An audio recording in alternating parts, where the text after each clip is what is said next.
आज हम आपको एक ऐसे पहाड़ के बारे में बताने जा रहे हैं जहां राम राम की आवाज आती है।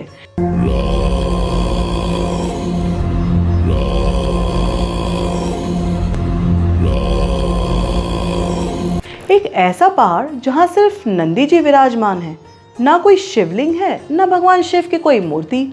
एक ऐसा पहाड़ जो हूबहू हनुमान जी की तरह दिखता है। ये लेटे हुए हनुमान जी की आकृति में है। कहाँ है ये चमत्कारी पहाड़? क्या आप जानते हैं इस रहस्यमयी कहानी के बारे में? आज जब मैं आपको ये कहानी सुनाऊंगी तो भगवान श्री राम पे आपका विश्वास और गहरा हो जाएगा। तो आइए जानते हैं ये चमत्कारी पहाड़ के बारे में। इस पहाड़ का नाम है राम पहाड़। ये जगह कर्नाटक के एक छोटे से डिस्ट्रिक्ट रामनगरा में है। ये डिस्ट्रिक्ट का नाम भी रामनगरा इसीलिए पड़ा क्योंकि यहाँ भगवान राम के कदम स्वयं पड़े थे। कहा जाता है इस राम पहाड़ से भगवान राम राम की ध्वनि सुनाई देती है। इस पहाड़ को जब आप किसी भी ओर से देखेंगे तो आपको लगेगा कि हनुमान जी लेटे हुए हैं और ये पहाड़ हनुमान जी की आकृति में दिखता है। आपने हनुमान चालीसा में ये लाइन तो सुनी होगी, तुम उपकारित सुग्रीव ही कीना, राम मिलाए राजपति दीन्हा। जी हाँ, ये वही पहाड़ है जहाँ सुग्रीव जी भगवान राम की मुलाकात पहली बार हुई थी। त्रेता युग में जब भगवान राम की महाबली हनुमान और सुग्रीव जी से मुलाकात हुई थी, वो इसी पहाड़ पे हुई थी। ये वही पहाड़ है जहाँ सुग्रीव और हनुमान जी ने अपनी वानर सेना को इकट्ठा किया था और साथ मिलकर माता सीता को लंका से लाने की योजना बनाई थी। क्या आप जानते हैं इस पहाड़ का रहस्य? आज हम आपको इस पहाड़ से जुड़ी हुई कुछ ऐसी कहानियां बताएंगे जिससे आपका विश्वास भगवान राम और भगवान हनुमान के अस्तित्व पर और पक्का हो जाएगा। पहली कहानी। यहाँ के स्थानीय लोग और कुछ श्रद्धालु बताते हैं कि इस पहाड़ को अगर आप ध्यान से कान लगाकर सुने तो आपको भगवान राम राम का नाम गूंजता हुआ सुनाई देगा।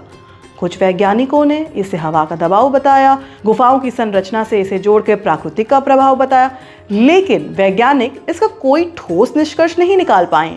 श्रद्धालु कहते हैं कि ये भगवान का आशीर्वाद है। यहाँ की दूसरी कहानी जुड़ी हुई है नंदी जी से।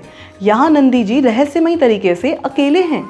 यहाँ ना कोई उनके आसपास कोई शिवलिंग है और ना ही कोई शिव जी की मूर्ति।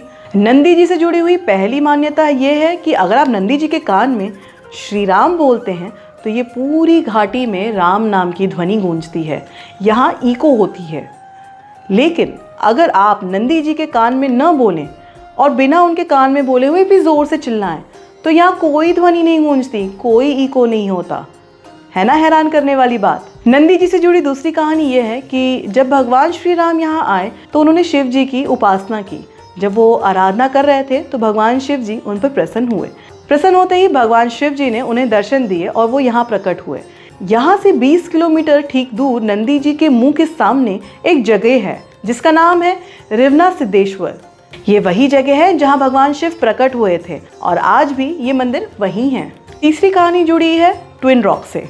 यहाँ आपको एक ट्विन रॉक देखने मिलता है। वैसे देखिए, वनवास के दौरान भगवान श्री राम और भाई लक्ष्मण के कदम कई जगहों पर पड़े, पर रामनगरा के जंगल में बहुत कम समय बिताया और शायद इसीलिए यहाँ की जानकारी बहुत कम लोगों में पाई जाती है। यहाँ 2 प्राचीन कुटियाँ भी बनी हुई हैं, एक जिसमें भगवान श्री राम रहे थे और दूसरी जहाँ लक्ष्मण जी रहे थे। ये वही जगह है जब भगवान श्री राम और लक्ष्मण रामनगरा में पहुँचे थे तो निवास कर रहे थे। ये स्थान एक सिंगल स्टोन पर्वत है जिसे ट्विन रॉक भी कहा जाता है। ये पहाड़ से 120 फीट नीचे घने जंगल की तरफ है जहाँ आपको ये प्राचीन कुटिया दिखाई देगी। इसी में भगवान श्री राम और लक्ष्मण रहे थे। अब आप कहेंगे वाल्मीकि रामायण में तो रामनगरा का जिक्र ही नहीं है।